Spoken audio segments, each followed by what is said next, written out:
Existe-t-il un problème particulier personnel entre le président Modeste Bahati Lukwebo et le sénateur Augustin Matata Ponyo? C'est l'impression que nous avons. Nous avons vu un spectacle pas très digne hier lors de l'ouverture de la session parlementaire du 15 mars. Vous vous rappelez, le sénateur Matata Ponyo a été devant la Cour constitutionnelle pour être jugé par rapport à l'affaire de Bukanga Lonzo. Cette haute cour, la cour de cour, s'est dessaisie, s'est déclarée incompétente de juger un ancien premier ministre.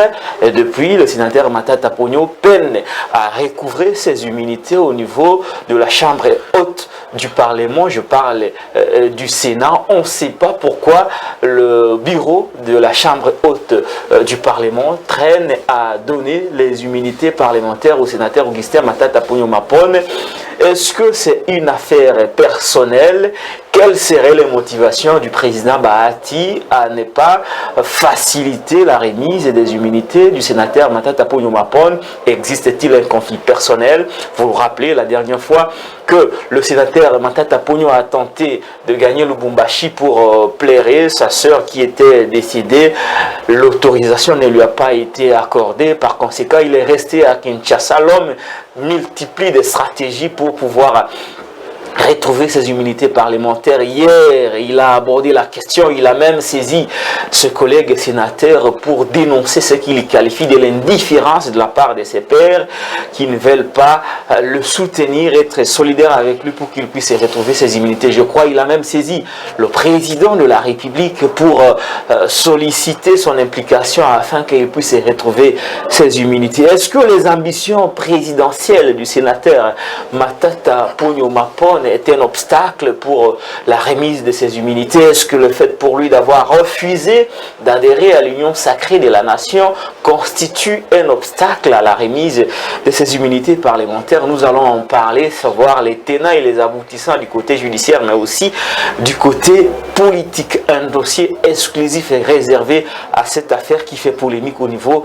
du Sénat. Encore une fois, merci de rester fidèle à Patrick Lokala TV et à la chronique de Patrick Lokala. Merci parce que nous recevons pour vous spécialement Manix Iyenda. Manix Iyenda, il est l'initiateur du mouvement Le Volontaire de la République, mais aussi scientifique intellectuel. Il est juriste de formation et de profession. C'est avec lui que nous allons aborder les aspects juridico-politiques de ce dossier qui fait beaucoup de remous. C'est presque une affaire d'État, une affaire qui risque de ternir un tout petit peu l'image de marque de cette chambre haute du Parlement, réputée d'une chambre composée de sages. Manix Iyenda, merci d'avoir répondu à mon invitation. Bonjour. Bonjour mon frère, c'est à moi de vous dire merci pour cette invitation. Et en même temps, je profite à l'occasion pour saluer tous les abonnés de votre chaîne Patrick Lokala TV, autant pour tous les téléspectateurs, les amoureux de la science, les volontaires de la République et tout le Congolais, ceux qui ont signé le pacte républicain cristallisé par notre Constitution, la loi fondamentale, qui dit déjà même dans son préambule, le 3e paragraphe, animé par la volonté commune de bâtir au cœur de l'Afrique un État de droit basé essentiellement sur les valeurs de la démocratie politique, économique, sociale et culturelle. Et donc cette alliance-là, ces pactes républicains-là, je pense, nous devons le considérer comme sacré en tant que peuple. Autant pour le peuple, mais aussi autant pour les dirigeants qui doivent respecter scrupuleusement la Constitution. Le pacte républicain est sacré, ce ne sont pas les mots de Manix Iyenda, mais c'est même le vœu du peuple congolais. Nous allons aborder la question avec vous de la polémique, la saga affaire judiciaire qui a touché à sa fin, mais qui fait toujours des rebondissements. On avait pensé qu'aussitôt la fin de cette feuilleton judiciaire, Matata Ponyo allait recouvrer ses immunités au niveau du Parlement. C'était une question assez automatique, mais ça devient très crispé, très compliqué, au point même d'être considéré comme une affaire personnelle entre le président du Sénat et le sénateur Matata Ponyo Mapone.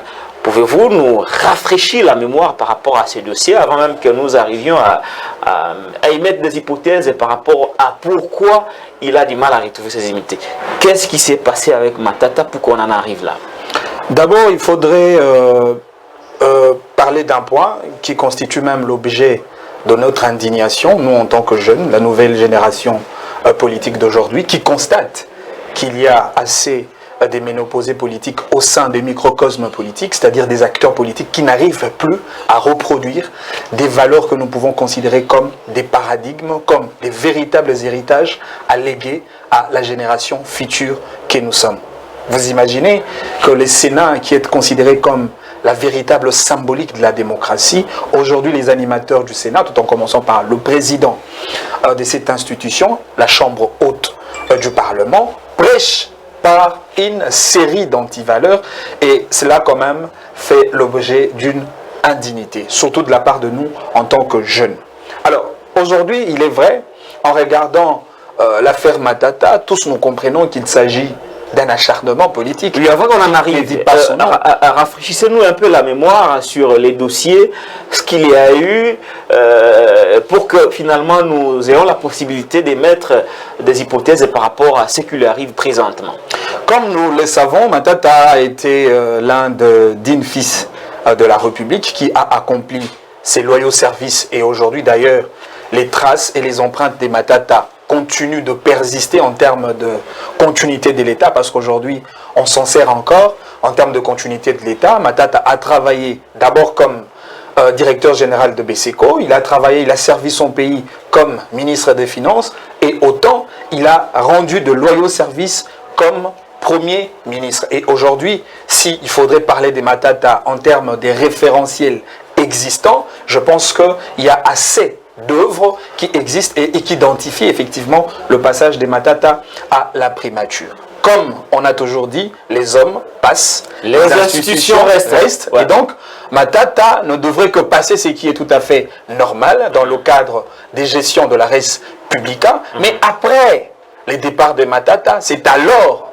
qu'il y a eu le début d'un dossier qui fait l'objet aujourd'hui d'un acharnement politique. Et ce dossier commence par l'enquête de l'inspection générale de finances sous la houlette de l'inspecteur Jules Alinguete, qui a ouvert effectivement un dossier sur l'enquête par rapport à l'affaire de la zaïrianisation, cette affaire qui concernait Matata d'abord en tant qu'ancien ministre de Finances. Très bien. Et sur cette affaire-là, l'affaire a été transmise au niveau du parquet. Le parquet près la Cour de cassation. Le parquet a sollicité auprès du bureau de l'Assemblée nationale, d'abord auprès du Sénat, la poursuite et la mise en accusation de M. Matata, aussi la levée des immunités. Premièrement, la plénière, l'organe suprême du Sénat, avait récusé cette possibilité parce qu'il y a eu la loi de la majorité absolue qui s'était imposée en termes de 49 qui était contre la levée des immunités de M. Matata. Et donc, tout est parti de ce dossier-là, mais malheureusement, lorsque vous scrutez, lorsque vous entrez même dans le dossier, le fond du dossier de l'IGF, le bureau s'est réuni par la suite. Non, d'abord, premièrement, c'est la plénière qui avait refusé la levée des immunités, et le procureur près la Cour de cassation a saisi de surcroît le bureau du Sénat, et le bureau du Sénat a livré Matata.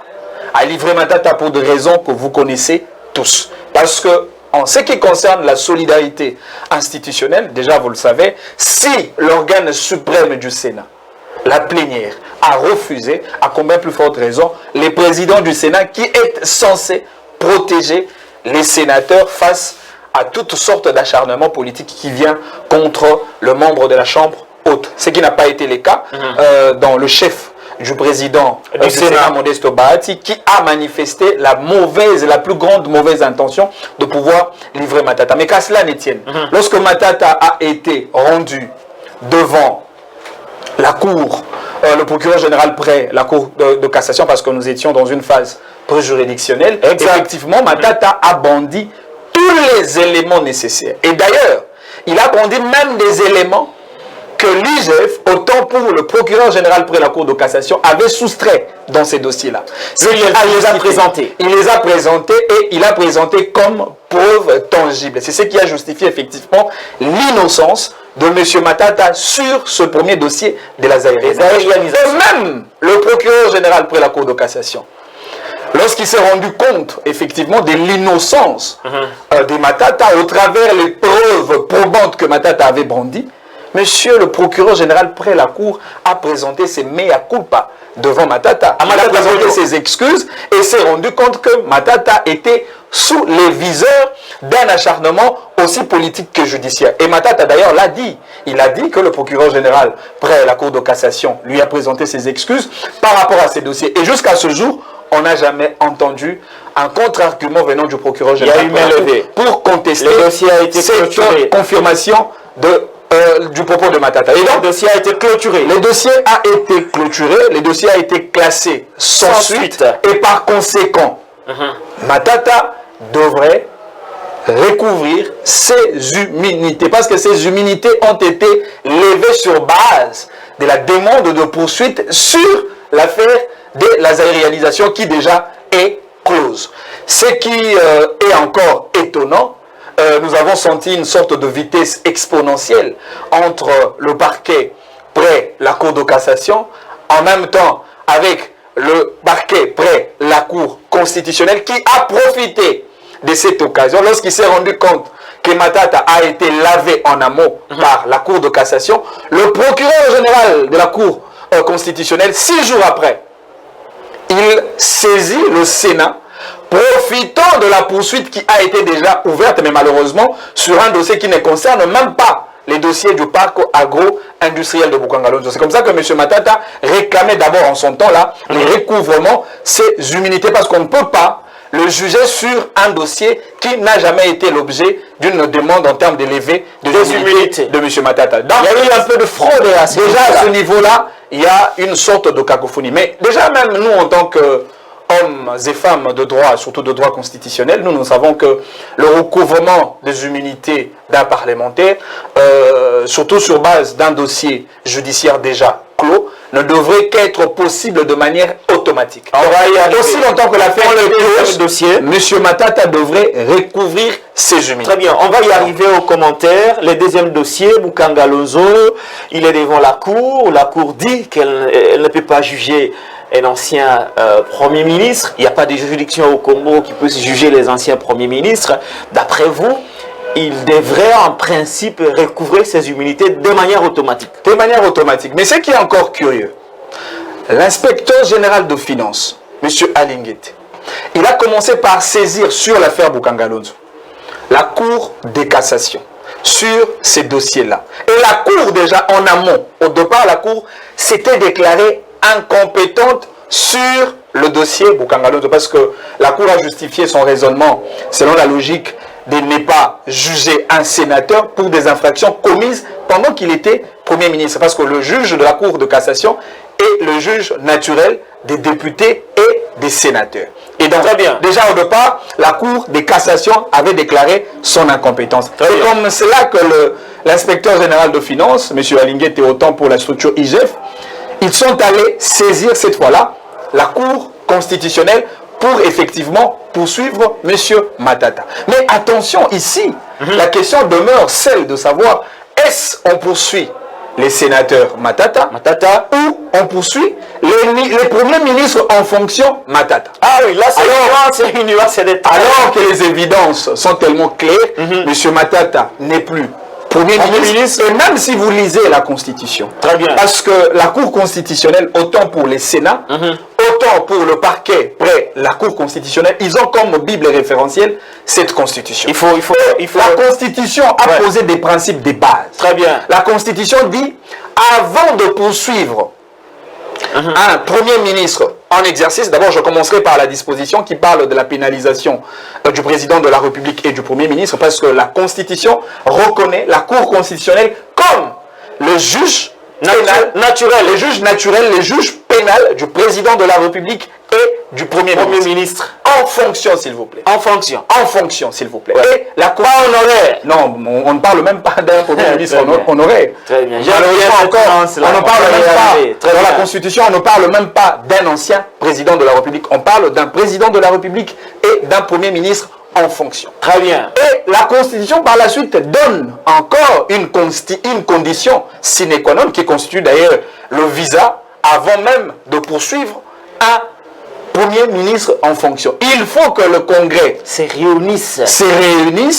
et se décider pour la mise en accusation et la poursuite d'un Premier ministre en fonction. Ça, c'est la première procédure constitutionnelle qui existe. Et le législateur suprême va au-delà en disant, ça c'est même dans le cadre de pouvoir protéger la sacralité de l'institution président de la République, autant pour le Premier ministre, les constituants disent ceci. Une fois que le président de la République ou encore le Premier ministre en fonction est condamné par la Cour constitutionnelle, ils sont d'office déchus de leur fonction en tant que président de la République. Ils perdent leur fonction de président ou de Premier ministre. Et donc, ici, dans le cas sous examen, déjà que la première procédure considérée comme le premier visa qui accorde la possibilité de poursuivre M. Matata en sa qualité de Premier ministre n'a pas été possible. Deuxièmement, si nous pouvons même aller dans l'absurdité la plus extrême, admettons qu'on a condamné M. Matata. Alors, M. Matata sera déchu de quelle fonction de Premier ministre pour rester conforme à l'esprit et la lettre de la Constitution. Et donc, cela constitue des vraies violations graves des dispositions constitutionnelles de notre pays. Mais malheureusement, aujourd'hui, le Sénat, on va y arriver sur le Sénat. Autant pour je vous retiens encore Manix Ienda, initiateur de la structure du mouvement Les Volontaires de la République. Nous parlons du dossier Matata Ponyo. Au-delà de toute émotion, au-delà de toute passion, c'est d'abord la science. Moi, j'ai vocation à faire des émissions hautement scientifiques. Quand vous suivez, vous avez la possibilité d'être éclairé sur certains sujets d'actualité. Vous avez donné la procédure, vous avez donné les contextes et les conditions dans lesquelles on peut poursuivre un président en fonction et un ancien Premier ministre en fonction. Vous avez donné la procédure. Sur ce point, on va dire que le droit a été dit par la Cour constitutionnelle qui a décidé de ne pas poursuivre un ancien Premier ministre devenu sénateur parce que la Cour ne juge pas les anciens Premiers ministres. Le dossier était clôturé. Effectivement. Et au Congo, il n'y a pas de juridiction pour juger les anciens Premiers ministres et les anciens présidents. Heureusement que nous avons aujourd'hui une Cour constitutionnelle qui est dirigée par un grand professeur de droit constitutionnel. L'éminent professeur Kalouba. Le professeur Dieudonné Kalouba Dibois, à qui je reconnais la dextérité intellectuelle, surtout en ce qui concerne la connaissance du droit constitutionnel. Et ces juges-là a tranché sans état d'âme. Ces juges-là a choisi entre le droit et la politique. Il faudrait prévaloir d'abord la valeur de droit, parce qu'on a toujours dit que c'est la justice qui élève une nation. Voilà. C'est le droit qui encadre même l'espace politique d'un pays. Et donc, le juge de la Cour constitutionnelle s'est déclaré justement incompétent pour juger un ancien Premier ministre. Parce que les procédures prévues dans la Constitution n'ayant pas été respectées, et les juges n'avaient même pas un fondement juridique pour condamner M. Matata. Mais voilà encore ce qui est grave. Voilà, l'arrêt de la Cour a été rendu. L'arrêt de la Cour a été publié au journal officiel de la République. L'arrêt de la Cour a été rendu au nom du peuple et au nom du président de la République. Très bien. Mais ce qui nous a le plus étonné, les opposables, c'est l'article 168 de notre Constitution qui les dit. Je vais le lire très rapidement. Les arrêts de la Cour constitutionnelle ne sont susceptibles d'aucun recours et sont immédiatement exécutoires. Ils sont obligatoires et s'imposent au pouvoir public, à toutes les autorités administratives et juridictionnelles, civiles et militaires, ainsi qu'aux particuliers. C'est-à-dire, cet arrêt s'impose d'abord à l'institution Sénat, comme institution pouvoir public de l'État. Cet arrêt s'impose aussi à un particulier comme M. Modesto Bahati Louis Kouebo. Mais malheureusement, Bahati pourquoi maintenant ça bloque? Pourquoi le Sénat n'avait pas exécuté l'arrêt de la Cour et donné à Matata Ponyo ses immunités? Pourquoi Et alors pourquoi? Est-ce que c'est le Sénat le problème ou c'est l'Assemblée, le président du Sénat qui a un problème personnel avec... non mais est-ce qu'il ne connaît pas cette disposition fondamentale de la loi de notre pays, de la Constitution, ou qu'il est motivé par d'autres émotions, d'autres passions pour ne pas exécuter l'arrêt de la Cour? Mais ce qui est grave dans cette affaire, vous avez entendu la réaction du président du Sénat. Après le rendu de cet arrêt, après que le juge de la Cour se prononce sur l'incompétence de la Cour constitutionnelle sur l'affaire Matata. Le président du Sénat, premièrement, il a réagi avec une colère noire et il a même remis en question la compétence, l'intelligence du juge Dieudonné Kalouba qui d'après le président du Sénat, le juge n'a pas véritablement rendu son jugement, son arrêt, effectivement. À qui il a dit mais il a dit ça même devant le Sénat, le jour qu'il avait coupé le micro au sénateur Matata Mponyo. Il est allé même loin en disant que l'arrêt de la Cour constitutionnelle sur cette affaire Matata ne concerne ni le Sénat, ni lui, Modeste Obala. L'arrêt de la Cour, l'arrêt à peine de lire. Il a dit. L'arrêt de la Cour ne concerne pas le Sénat. Vous imaginez la République dans laquelle nous nous retrouvons aujourd'hui, une République de jungle où certains animateurs se comportent comme des bonobos parce qu'ils veulent nous faire rentrer encore dans un état de nature où il n'y avait même pas de texte, même pas de principes régulateurs de l'État. Ça, c'est quand même grave, surtout venant de la bouche d'un président qui méconnaît aussi haute les arrêts de la Cour. Non, mais il dit que les arrêts de la Cour ne les concernent pas. Et ça constitue effectivement un acharnement politique qui ne dit pas son nom. Et d'ailleurs, parce que Matata a été déjà lavé en amont par la Cour de cassation. Attendez un peu. En aval par la Cour constitutionnelle. Manik Seyenda, attendez s'il vous plaît, cher ami. À partir du moment où, selon vous, le président du Sénat refuse de reconnaître les arrêts de la Cour par rapport à la situation de Matata Ponyo, maintenant, qu'est-ce qui va se passer au moment où les arrêts de la Cour sont méconnus par le Sénat? Qu'est-ce qui va se passer sur le plan de droit? Non, mais d'abord, sur le plan politique, je pense que vous avez suivi les différentes démarches empruntées par les sénateurs Matata. Il a commencé par saisir le Conseil de sécurité des Nations Unies qui a tablé sur cette question-là, la question de l'affaire Matata, de l'injustice qu'a subi les sénateurs Matata. Le sénateur Matata a encore écrit au président de la République, ce qui effectivement justifie le respect qu'il a vis-à-vis l'institution de la président de la République. Et Matata, enfin, hier, il a écrit au sénateur pour le faire voir effectivement l'acharnement dans lequel il se retrouve aujourd'hui. Et donc, sur le plan politique, parce que l'affaire aujourd'hui a déjà pris une connotation politique, et je pense la clé avec laquelle pour la décompter, cette clé-là, ça s'appelle politique, une clé politique. C'est comme ça que monsieur... Mais où est encore la place du droit? Non, mais si déjà nous savons que dans ces pays, personne ne peut respecter les arrêts de la Cour, tout le monde marche sur les arrêts de la Cour. On l'avait vu à l'époque, Manuel Ramazani Chadari, un ministre de l'Intérieur, marchait sur un arrêt de la Cour de notre temps avec Félix Tshisekedi. Vous me faites croire ici que Bahati ne veut pas respecter l'arrêt de la Cour. Mais où va notre société si déjà... on n'est pas à mesure de respecter les arrêts de la Cour. Je connais, je ne suis pas juriste, mais on dit les arrêts, les décisions judiciaires sont rendues au nom du peuple et exécutées au nom du président de la République. Bien sûr, je viens de le dire tout à l'heure. C'est ce qui est grave d'ailleurs pour une république qui a des institutions à vocation démocratique, des institutions qui sont censées respecter les textes de la République et surtout la constitution de notre pays. Mais aujourd'hui, nous sommes en train d'assister à une série de violations des dispositions de la Constitution à ciel ouvert. C'est ce qui fait de notre pays effectivement un état de nature. Alors que je venais tout à l'heure de vous lire le préambule de notre Constitution. Très bien. Lorsqu'on parlait du pacte républicain signé par le peuple congolais dans le sens de pouvoir consentir les idées communes afin de bâtir au cœur de l'Afrique un état de droit. Et aujourd'hui, cet état de droit est sapé par de gens comme Modeste Bahati. Aujourd'hui, c'est le président de la République. Non, mais encore, ce qui est très compliqué dans cette affaire, le président de la République n'agit pas.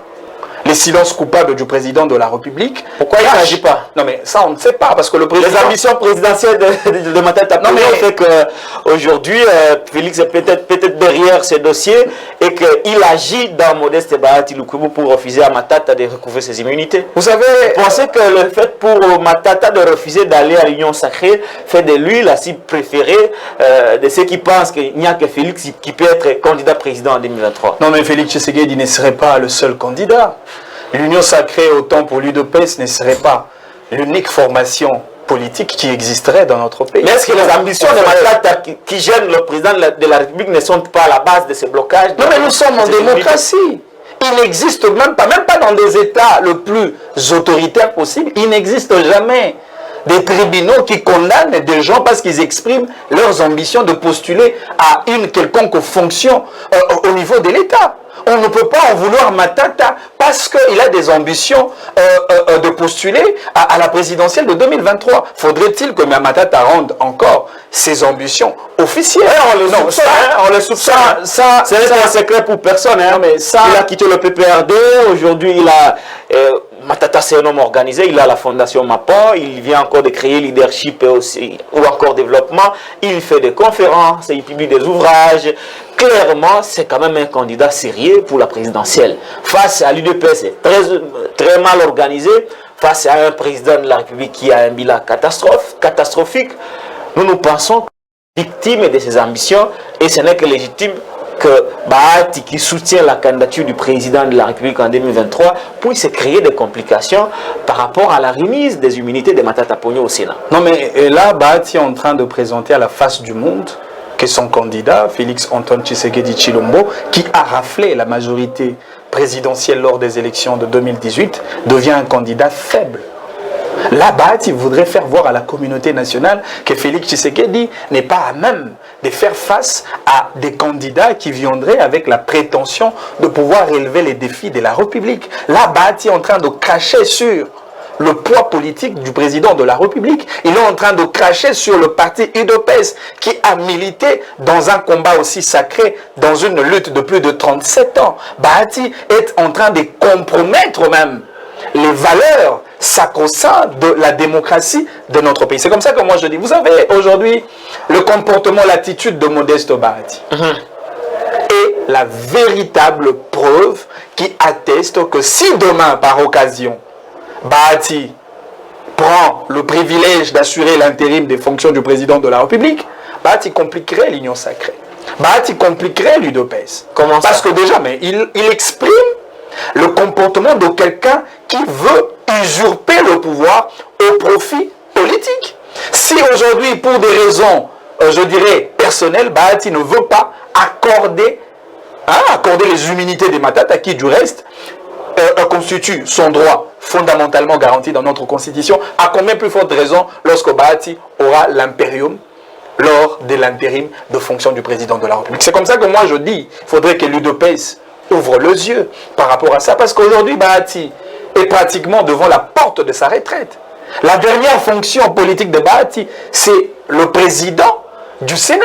Après le Sénat, je ne vois pas Bahati briguer encore un autre poste au sein de la République. Il a un parti organisé. Il est en train d'assurer sa retraite. Il a le moyen, il a beaucoup de maisons à Kinshasa, tout comme à travers le pays. Il a des entreprises.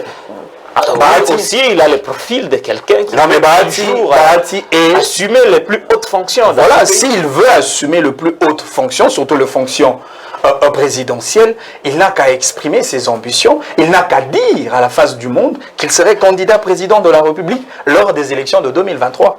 Comme il a déjà dit qu'il soutient le président de la République. Et tout celui qui est contre Félix, il doit le combattre. À l'exemple de Matata Ponyo. Non, mais il ne doit pas le combattre tout en créant des entorses aux lois de la République. Non, tous les coups ne sont pas permis. Violer la Constitution n'est pas permis.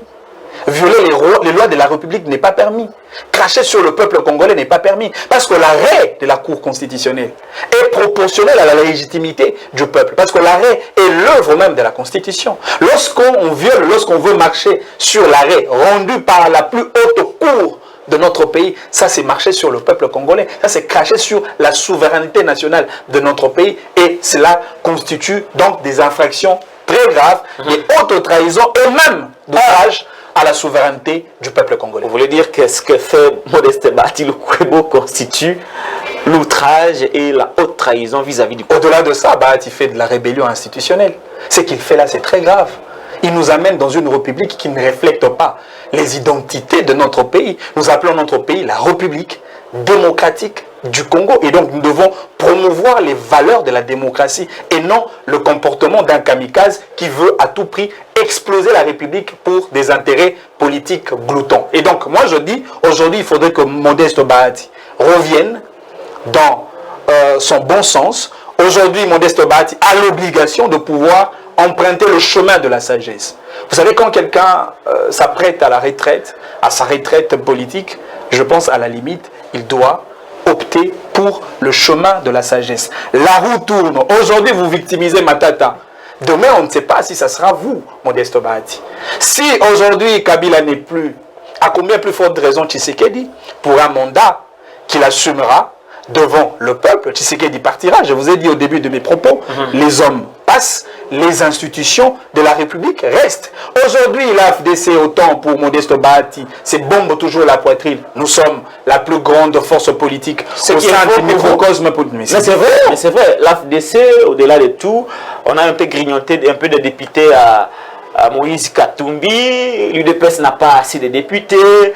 Modeste, aujourd'hui, c'est quand même la plaque tournante de l'Union sacrée. C'est lui qui a beaucoup plus de députés. C'est la première force de l'Union sacrée. Voilà pourquoi il peut se permettre certaines choses. Par exemple, bloquer un peu les immunités de Matata Ponyo qui... Non, mais si ceux-là se reconnaissent comme la plus grande force politique, c'est parce qu'ils définissent mal la politique. Nous définissons la politique comme la capacité de résoudre le problème du peuple congolais. La politique, ce n'est pas le fait d'avoir autant des ministres, autant de gouverneurs, autant de maisons, autant de boutiques, autant de bâtiments, autant d'affaires, etc.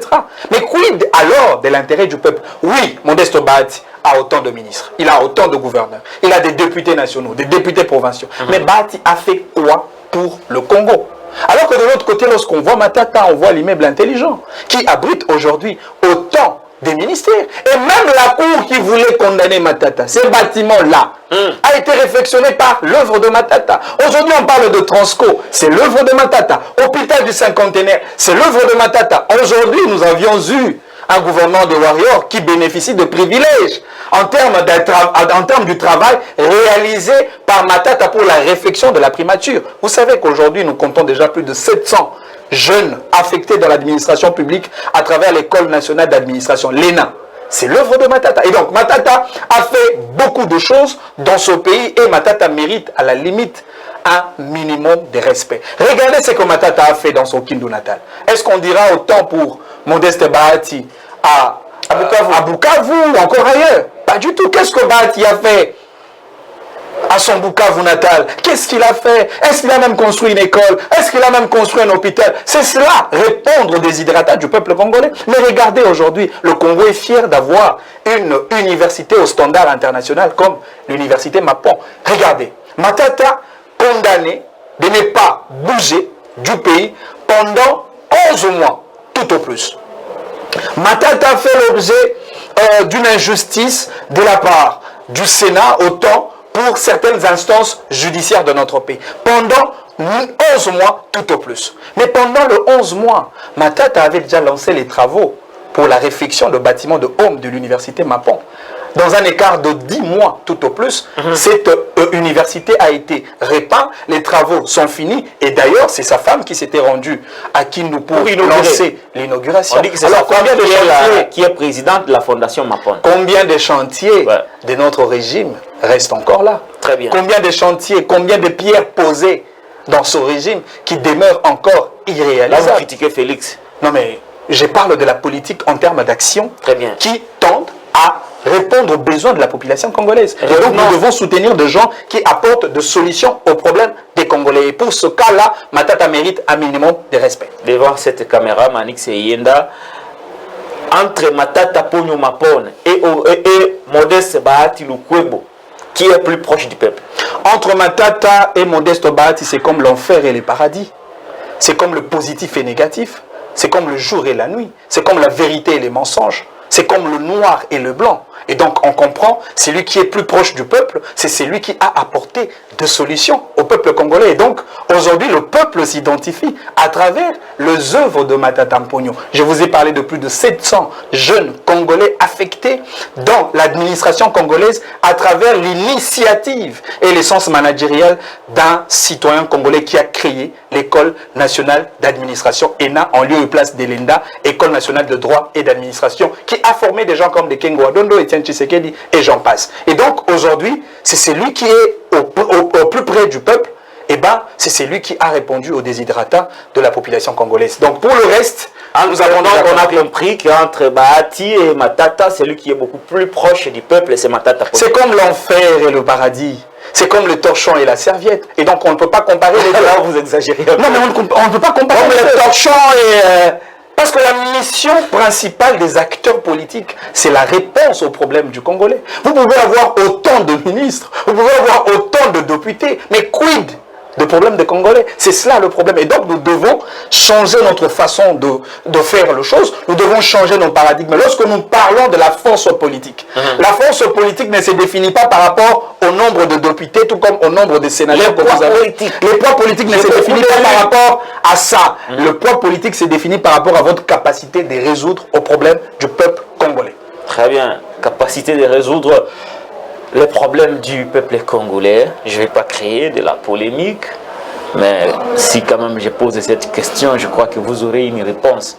Entre Matata, potentiel candidat président de la République pour 2023, et Félix Tshisekedi Tshilombo, candidat déclaré à l'élection présidentielle de 2023, qui est beaucoup plus proche du peuple. À cette question, je vais répondre de la manière suivante. Il ne suffit pas d'être président de la République pour que votre nom soit retenu dans les annales de l'histoire de notre pays.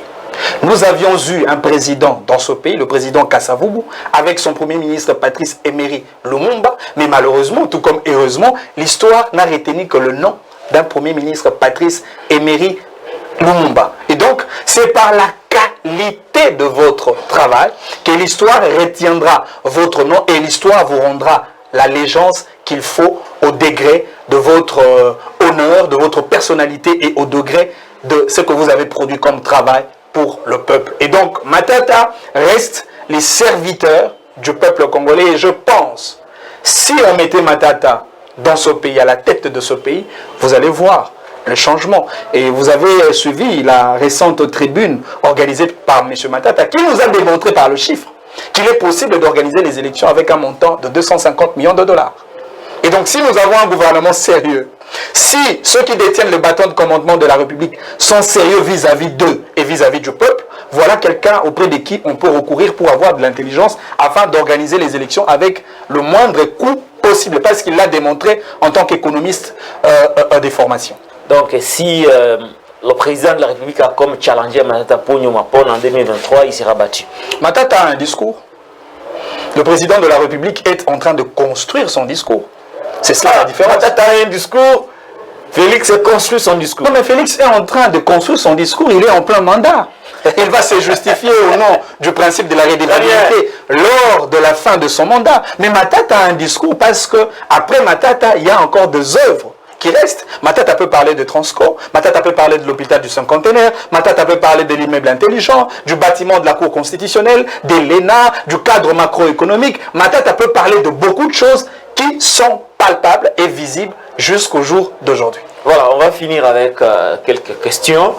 Jusqu'où ira les feuilletons ou les conflits qui opposent Modeste Bahati Lukwebo, président du Sénat, à son collègue sénateur Matata Ponyo? Jusqu'où ira ces feuilletons, Manix Yenda? Jusqu'au moment où les acteurs politiques de notre pays sauront faire la différence entre le droit et la politique, entre la justice et la politique, entre le respect des règles constitutionnelles et les intérêts partisans de nos familles politiques et regroupements politiques. Et donc aujourd'hui, tout ce que je peux demander au président de la République, c'est de s'impliquer personnellement sur l'affaire Matata pour que Matata recouvre ses droits le plus légitimes possible afin que Matata exerce son travail que le peuple lui a confié. C'est lui de les représenter au sein de la chambre haute. C'est en cela qu'on parlera de la République. C'est en cela qu'on parlera d'un État de droit. Au cas contraire, notre République sera transformée à une République cannibale qui a pour mission bouffer ses dignes fils du pays. Très bien. Comment voyez-vous l'avenir de Matata Ponyo Mapone? Il reste serein. C'est un homme très sportif d'esprit. Il a reçu le coup, il a encaissé, il ne baisse pas le bras. L'avenir nous en dira plus, parce que l'avenir appartient à Dieu.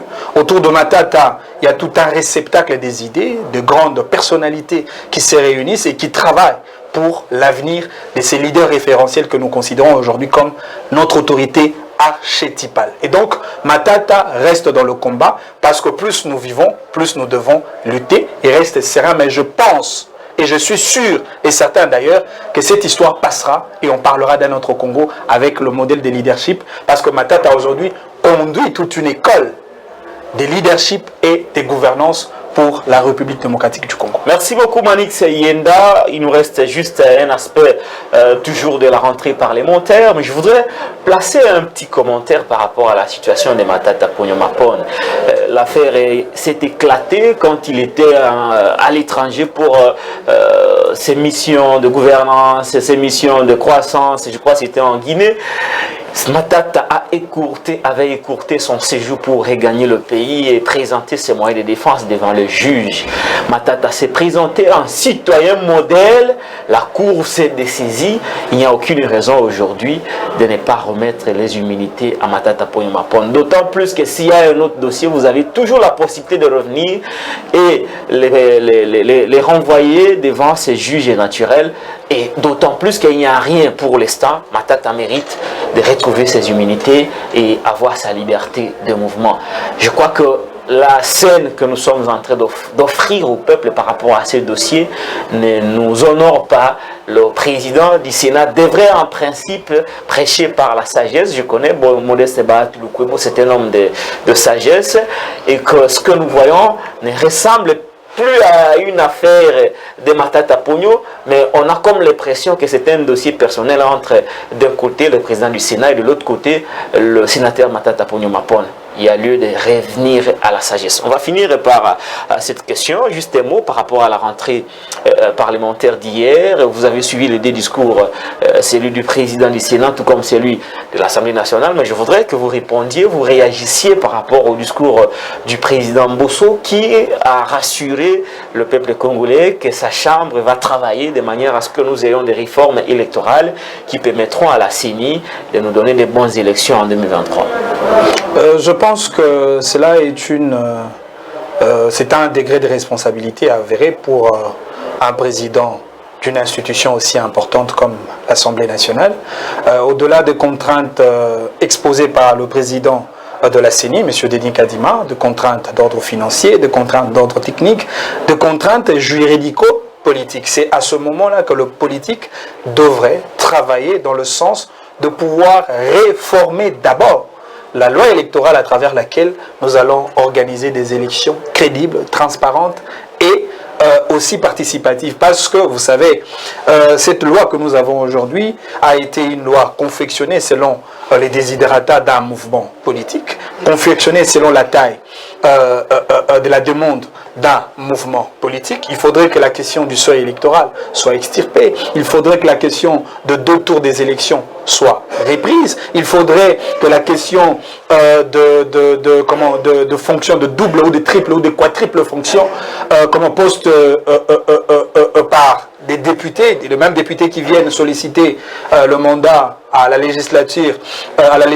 nationale, le même député qui viennent solliciter auprès du peuple le mandat à la législative provinciale, c'est ce que moi j'appelle de l'escroquerie politique. Et donc tous ces problèmes-là, nous devons les résoudre. Encore qu'il y a aussi le problème du fichier électoral, le problème du calendrier électoral. Le temps court, je pense qu'aujourd'hui les politiques doivent prêcher par l'exemplarité des responsabilités politiques afin de permettre la machine électorale de suivre son cours normal et de nous organiser les élections à temps réel. Vous pensez que nous aurons des élections crédibles de la part de cette CENI dirigée par Denis Kadima et ses collègues? Je demeure dubitatif parce que déjà je vois l'expérience électorale passée avec le président Joseph Kabila Kabange qui n'a pas organisé les élections avec le financement de l'État. Il y a eu un certain Dan Kettler qui a donné de l'argent en contrepartie de l'exploitation de nos ressources naturelles. Je me demande, pour aujourd'hui, on va organiser les élections avec quelles ressources financières? Parce que jusque-là, toutes les lignes budgétaires de notre pays n'attestent pas une quelconque affectation de fonds destinés à la CENI pour organiser les élections. Peut-être on peut s'en servir de la somme que nous avons perçue par le RAM. Ça veut dire autrement que les élections sont intenables en 2023. Je suis dubitatif, mais seulement ça me rassure parce que j'ai entendu le propos du président de la République lui-même qui a dit qu'on aura les élections en 2023. J'ai également entendu le propos de M. Denis Kadima qui a dit que les reports n'est pas un vocabulaire de la CENI et donc nous devons travailler dans un commun accord. Nous tous ensemble, acteurs politiques, membres de la société civile, responsables du pays, la CENI pour nous organiser des élections crédibles car les élections constituent le véritable rendez-vous entre le dirigeant et les dirigés. Hier, j'ai été très surpris de voir une vidéo que je ne pouvais jamais imaginer. Un jour, dans ce pays, j'ai vu de motards de Wewa à Kisangani qui crient Kabila Zonga Nayo. Tout ça là, ça constitue des réalités, des interrogatoires que nous devons nous poser. Nous, cela signifie que le peuple est déçu de la gestion actuelle. Cela exprime les désarrois autour de celui qu'on a traité des démons. Malheureusement, les médiocres d'hier deviennent le lauréat d'aujourd'hui. Peut-être les lauréats d'aujourd'hui deviendront encore les médiocres de demain. Et donc, c'est cela le problème. Et donc, moi je dis, si nous avons déjà eu des présidents de tout le coin linguistique, parce que nous avons déjà eu un président de l'Équateur, un président Swahili, un président Moulouba, un président Mukongo, mais le problème du Congo reste le même. Nous avons eu un président civil et un président militaire, le problème du Congo reste le même. Nous avons eu un président de l'opposition et du pouvoir, les problèmes du Congolais restent le même. Et donc, moi, Manix, pour les élections de 2023, mon choix sera orienté vers quelqu'un qui a de la connaissance, d'abord en termes de gestion de l'État, quelqu'un qui a un esprit et capacité managériale de pouvoir transformer nos ressources naturelles à des véritables unités économiques pour le développement du Congo, et aussi à quelqu'un qui a un background, qui a un niveau et non des autodidactes politiques qui aujourd'hui polluent. Celui-là, c'est Félix Tshisekedi? Non, je ne parle pas de Félix Tshisekedi. Vous parlez de qui? Je parle de tous les acteurs politiques dans l'ensemble. Et donc, nous devons, à la limite, choisir quelqu'un qui aura de l'intelligence et de la compréhension, de la connaissance de l'État. Félix Tshisekedi? Je n'ai pas dit Félix Tshisekedi. Matata Pognon? Je n'ai pas dit Matata Pognon. En tant que citoyen, j'ai mes choix, j'ai mes convictions. Je pense au moment des élections de 2023, moi et mon mouvement, le volontaire de la République, nous allons présenter notre candidat pour les élections de 2023. Manix Ienda, merci d'avoir répondu à mon invitation. C'est à moi de vous dire merci. J'ai recevé pour vous Manix Ienda, avec qui nous avons échangé sur la polémique ou le conflit qui oppose les sénateurs Matata Pognon Mapon au président du Sénat, Modeste Bahati Lukwebo, qui crée un peu de résistance, un peu de retard par rapport à la remise des immunités du sénateur Matata Pognon Mapon. Cette affaire ne ressemble plus à un dossier judiciaire dont on a levé les immunités, mais ça ressemblerait beaucoup plus à une affaire personnelle entre les deux hommes, entre le président de cette institution, ce qui risquerait de ternir un tout petit peu l'image de la Chambre haute du Parlement, réputée une chambre composée de sages. Vous avez suivi les analyses de Manix Ienda par rapport au décaissement ou au financement du processus électoral. Jusqu'à ce jour, les informations à notre possession font état d'une mobilisation assez faible de fonds pour le processus électoral. Vous avez suivi ces analyses par rapport à la tenue des élections en 2023, mais aussi les profils du futur président de la République, dont quelqu'un qui serait un technocrate, un homme compétent, un homme qui a un background, c'est-à-dire une expérience avérée en matière de gouvernance, capable non seulement de détecter de bons collaborateurs, mais aussi de travailler d'arrache-pied pour que notre pays puisse retrouver son image d'antan. Si vous avez apprécié cette émission, cliquez sur je m'abonne par rapport à la chaîne de Patrick Lokala TV. D'ici là, portez-vous bien. Cette émission a été réalisée par Derrick Lunkeba. C'est avec lui que nous travaillons et je vous retrouve à très très vite. Merci.